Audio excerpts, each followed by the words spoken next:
Hi viewers, আশা করি সকল ভাই ভালো আছেন। আপনাদের দয়া আলহামদুলিল্লাহ আমি ভালো আছি। আজকে মূলত দেখতে পাচ্ছেন আপনাদের সামনে ছোট্ট একটা এমপ্লিফায়ার। তো আসলে ছোট বড় সব কাজই আমাদের করা লাগে। আসলে কাজ যতই ছোট হোক, কাজ তো কাজই, কাজের আর ছোট বড় কি। তো আজকে মূলত যারা এই ব্লুটুথ আর এই সামনের লেভেল লাইট যারা লাগাইতে পারেন না, যারা নতুন একদম কাজ শিখছেন, আজকে মূলত ভিডিওটা শুধু তাদের জন্য। আর ভিডিওটা যদি দেখে উপকৃত হয়ে থাকেন অবশ্যই চ্যানেলটা সাবস্ক্রাইব করে পাশে থাকবেন। তো আজকে একটা দেখাবো যে ভালো মানের ব্লুটুথ কার্ড আপনারা কিভাবে চিনবেন। এগুলা পলিথিনের মধ্যে কিছু মাল নিয়ে এসেছি এখানে আর কি কাজ করার জন্য। তো আমরা এটা আমাদের আর প্রয়োজন নেই। এটার সাথে আপনাদের একটা একটা ব্লুটুথ কার্ডের সাথে আপনাদের একটা লেভেল একটা দিয়ে দেবে, রিমোট দিয়ে দেবে। আর এই লেভেল লাইট আসলে কিভাবে লাগাবেন অনেকজনাই জানেন, আবার অনেকজনে জানেন না। আমার একটা এমপ্লিফায়ারে অনেক আগে লেভেল লাইট লাগানো ছিল, সেটা কিন্তু আসলে নষ্ট হয়নি। তো আসলে আজকে দেখব যে এই লেভেল লাইটটা কিভাবে। আর মূলত এই সার্কিটটা কিন্তু অনেক আগের পরিচিত, যারা পুরাতন ভাই কাজ করেন এমপ্লিফায়ারে তারা জানেন। এটা 4560 মোটামুটি একটা ভালো বাজে। এটা রাসেল ট্রান্সফরমার মোটামুটি ভালো। তো আমরা প্রথমত এখানে দেখতে পাচ্ছেন এখানে কার্ড লাগানো ছিল, কার্ডটা নষ্ট হয়ে যাওয়ার পরে পরবর্তীতে আর এই কার্ডটা লাগানো হয় নাই। তো কাস্টমার দিয়ে আমাকে বলছে ভাই একটা ভিডিও তৈরি করেন। উনি আমার সাবস্ক্রাইবার, উনি আমার ভিডিও দেখে, উনি ইলেকট্রনিক্সের কাজ করে না, তারপরে ভিডিও দেখে। তো প্রথমে আমরা একটা কাজ করব, একটা জিনিস আপনাদের যদি দেখাই, আশা করি দেখতে পাচ্ছেন। আমরা ব্লুটুথ কার্ড কিনতে গেলে অবশ্যই চেষ্টা করব যে এই ব্লুটুথের যে আইসিটা আছে এই আইসিটা বড় নেওয়ার। এই আইসিটা বড় নিলে এটা আসলে খুব ভালো সার্ভিস পাওয়া যায়। এটা আমি নিজেও ইউজ করেছি। এখানে আমাদের আউটপুটের জন্য আর এফএম অ্যান্টিনার জন্য 4টা তার দেওয়া আছে। এখানে স্টেরিও আউটপুট করে। এটা লাগিয়ে আসলে অ্যান্টিনার তো মূলত দরকার নাই। এই যে এখানে আপনারা দেখতে পাচ্ছেন, আশা করি দেখতে পাচ্ছেন এএমটি মানে অ্যান্টিনার। এটা অ্যান্টিনার লাইনটা আসলে আমাদের কাজ নেই, আর অ্যান্টিনার লাইনটা বাদ দিয়ে দেবো। আর মূলত এখান থেকে আমাদের আউটপুটটা নিতে হবে। আউটপুটটা আসলে কিভাবে বুঝবেন, দেখতে পাচ্ছেন আরও এটা একটা সাইড, আর এখানে দিয়ে আছে এ জি, লেখাটা ভালো বোঝা যাচ্ছে না। প্রথম কার্ডটা হচ্ছে আউটপুট পজিটিভ, আর মাঝখানেরটা হচ্ছে আপনার নেগেটিভ, আর নিচেরটা আরেকটা আউটপুট। তো আমরা এই অ্যান্টিনার যে পাশটা আছে এই পাশটা থেকে আমরা এই দুইটা তার খুলে নেব। আমাদের এই দুইটা তার প্রয়োজন নেই, এটা আমরা কাজের শেষে আর কি কেটে দিব। আমরা চাইলে এখনও কাটতে পারি।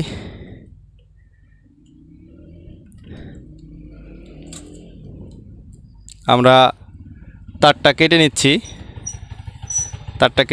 কেটে নেওয়ার পরে এখানে আমাদের পাওয়ার দেওয়ার জন্য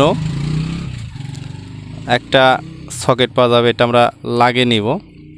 এখান থেকে আমাদের দেখে নেওয়া লাগবে যে আসলে কোনটা পজিটিভ কোনটা নেগেটিভ। দেখতে পাচ্ছেন এখানে লেখা আছে ভিসিসি, তার মানে পজিটিভ ভোল্টেজ, আর আর উপরেরটা হচ্ছে গ্রাউন্ড ভোল্টেজ, জিএনডি, এটা গ্রাউন্ড।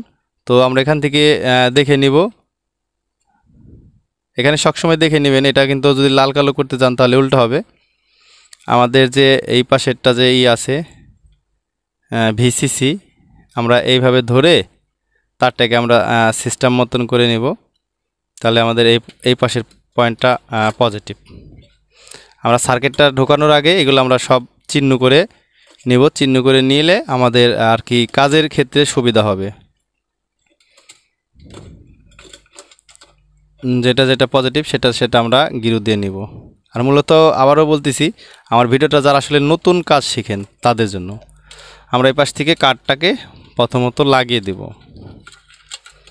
আর এই কাঠগুলো কিন্তু মূলত খুবই ভালো চলে। আমি অনেক দিন ধরে আমার একটা এমপ্লিফায়ারে ব্যবহার করেছি। আপনারা হয়তো আমার চ্যানেলে ঢুকলে দেখতে পারবেন 16 ট্রানজিস্টার একটা এমপ্লিফায়ারের ভিডিও। এটা অনেক আগের, সেটা খুব ভালো সার্ভিস দিয়েছে, ভাড়ামারি ভালো চলছে। তো এমপ্লিফায়ারটা দিয়ে গেছে আজকে গত 2 দিন হয়ে যাচ্ছে, কিন্তু আসলে সময়ের অভাবে করতে পারিনি। তবে ওই ভাইটা খুব ভালো ভাই, আমাকে বলছে যে ভাই আপনি দেরি হলেও আমাকে খুব সুন্দর করে কাজ করায় দেবেন। আসলে কাজ ছোট বড় দেখে লাভ নাই। আসলে যারা আসলে বড় মাপের মেকার তারা ছোটোখাটো অনেক সময় কাজ করে না, তবে আমরা সব কাজই করি, কারণ আমাদের কাছে গুরুত্বপূর্ণ হচ্ছে কাজ। কাজ ছোট হোক বড় হোক ওইটা না। একটা কাঠ লাগানোর জন্য এখানে দেখতে পাচ্ছেন একটা ট্যান্ডেস্টার দেওয়া আছে। এখানে আপনারা 7805 ব্যবহার করতে পারেন। এই সার্কিটের যে এই ট্রান্সফরমার যে ভোল্ট আছে, ডিসি ভোল্ট থেকে সরাসরি নিয়ে এখানে 7805 যদি দিয়ে দেন তাহলে এখান থেকে 5 ভোল্ট বের হবে। আমরা লাস্টে এখান থেকে একটা ডায়োড মেরে দেব, যেহেতু এখানে 5 ভোল্ট, এখান থেকে 4.5 ভোল্ট দিলেও আমাদের ইটা ভালো চলবে। তবে এটা আমরা এই জন্যই করে নিব যে যদি আমরা এটা করে নিই তাহলে আমি মনে করি আর কি এটা থেকে আর একটু ভালো সার্ভিসিং পাওয়ার আশা করা যায়। তো আমরা একটা এখন ডায়োড নিয়ে নিব। ডায়োডটা মূলত আপনি মোবাইল চার্জার ইত্যাদি জিনিসে ডায়োডটা পেয়ে যাবেন, আপনারা চাইলে ওখান থেকে নিতে পারেন। আসলে ডায়োডটা নেওয়া লাগবে, দিলে ভালো হবে। তো আমরা এখান থেকে একটা ডায়োড নিয়ে নিয়েছি। আজকের ভিডিওটা আসলে অনেক লং হয়ে যাবে, জন্য আমি আন্তরিকভাবে দুঃখিত, সবার কাছে ক্ষমা চেয়ে নিচ্ছি, যেহেতু আসলে এখনকার মানুষ লং ভিডিও দেখতে চায় না। মূলত এই ভিডিওটা যারা আসলে নতুন কাজ শিখেন তাদের জন্য। আর একটা কথা আপনাদেরকে বলতে চাই, আপনারা যারা ভিডিও দেখেন, ভিডিও একটু জ্বালা দেখে সারে আমাকে আর কি অনেক ভাই আছে কমেন্ট করে যে ভাই এটা কি হবে, ভাই এটা কি হবে। ভাই ভিডিওটা প্রথম থেকে লাস্ট পরিমাণ দেখেন, দেখার পরে যদি বুঝতে না পারেন ওই ক্ষেত্রে কমেন্ট করেন। আপনি 2 মিনিট ধরে ভিডিও না দেখেই মনে করেন যে টানাটানি করে ভিডিওটা শেষ করে দিলেন, পরবর্তীতে বুঝতে পারেন না, পরবর্তীতে কমেন্ট করেন, কমেন্টের উত্তরের অপেক্ষা করেন। তা আসলে এগুলা করার দরকার নেই। আপনি কষ্ট করে একটু ভিডিওটা দেখবেন আগে। ভিডিওটা দেখার পরে যদি বুঝতে না পারেন ওই ক্ষেত্রে আপনারা কমেন্ট করেন, সেটা আমার চ্যানেলে হোক অন্য কোনো চ্যানেলে হোক। এখান থেকে 5 ভোল্ট নিয়ে নিব। আমরা চাইলে এখান থেকে মেপেও নিতে পারি, তবে মাপার জন্য আমরা এসি প্লাগটা ইন করে দিচ্ছি। দেখতে পাচ্ছেন এটা থেকে কিন্তু গেইন আসছে। মূলত আমার ডিজিটাল মিটার আছে, আমি ডিজিটাল মিটার সবসময় কাজ করি না।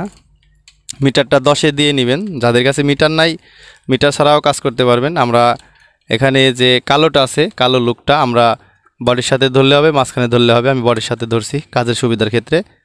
এখানে যদি আমরা ভোল্টেজটা দেখি, আশা করি মিটার দিকে যদি তাকান দেখতে পাচ্ছেন 5 ভোল্ট। আমরা যদি এখানে ডায়োডের রেকটিফায়ারের মাথা যদি ধরি তাহলে 4.5 ভোল্টের মতন আসবে। আপনি এই রেকটিফায়ারটা দিয়ে যদি ব্যবহার করেন তবে ওই ব্লুটুথ কার্ডটা অনেক লং লাস্টিং করবে আমি মনে করি। এখন আমরা নেগেটিভ কানেকশনটা নিয়ে নিব। আসলে দুইটা কাজ আসলে একবারে করতেছি এই জন্য। আর লেভেল লাইটটা আসলে একটা আলাদা একটা ভালো লাগা আমি মনে করি। আমি চাইলে ভিডিওটা আলাদা আলাদা পার্ট করে দিতে পারি ছোট ছোট করে, কিন্তু ওই ক্ষেত্রে আসলে হবে। তো মনে করলাম যে আমরা তাহলে একবারেই ভিডিওটা করে দিই, দুটা ভিডিও একবারে করে দিই। চাইলে আপনারা আলাদা আলাদা ভিডিও করতে পারেন। তো যাই হোক, আমি আলাদা আলাদা ভিডিও করে আপনাদেরকে দেখাবো। এটাতে শুধু আর কি গান বাজিয়ে দেখাবো।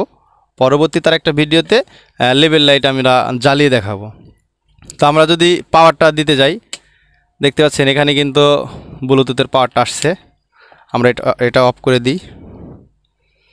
আমাদের যে পজিটিভটা আছে এখানে আমরা এটা সরাসরি নিয়ে যাব এমপ্লিফায়ারের যে ইনপুট সিগন্যাল, মানে মোবাইল থেকে যে আমরা গানটা বাজাই সেই সিগন্যালের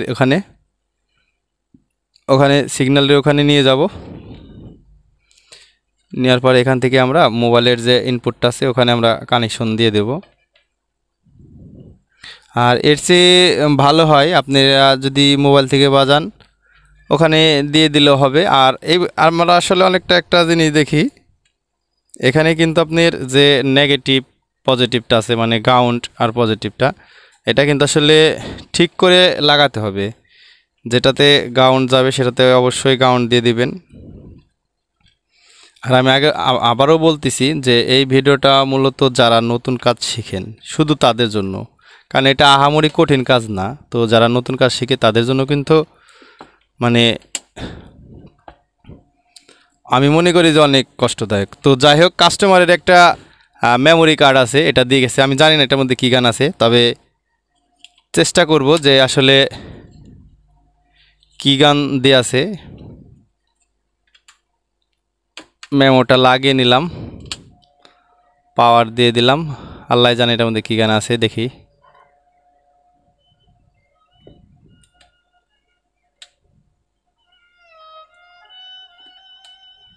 সাউন্ডটা বাড়িয়ে নেব, সাউন্ডটা কমানো ছিল একদম। আসলে ভাবের মানুষ তো এই গানই শুনে। সাউন্ডটা শুনতে পাচ্ছেন, আমি যেটা দিয়ে সাউন্ড দিচ্ছি এটা বড় বক্স দেওয়ার প্রয়োজন নাই, বিধায় এটা দিয়ে চেক করতেছি। তো এটা আসলে গানটা মিউজিকটা বেশি বাজালাম না কপিরাইটের জন্য। তো এটা কিন্তু ভালো, এটা চলছে। তো ব্লুটুথ দেখি কাজ করে কিনা। তো যাই হোক, সব কিছু ঠিক আছে। আমরা এখান থেকে শুধু পিছনে একটা পাওয়ারের আমরা সুইচ করে দেবো ব্লুটুথ কার্ডটা ভালো রাখার জন্য। পিছনে দেখতে পাচ্ছেন এখানে যে একটা ছিদ্র করা আছে, আমরা এই ভোল্টেজ থেকে একটা লাইন নিয়ে এখানে একটা সুইচ করে দেবো যেন ভালো চলে। তো যাই হোক, ভিডিওটা দেখতে দেখতে অনেক লং হয়ে গেল, এই জন্য আমি আন্তরিকভাবে দুঃখিত। আর ভিডিওর যদি কথাবার্তাতে ভুল ত্রুটি হয়ে থাকে অবশ্যই ক্ষমার দৃষ্টিতে দেখবেন। আর ভিডিও কোনো অংশ যদি বুঝতে ভুল হয় অবশ্যই কমেন্টে জানাবেন।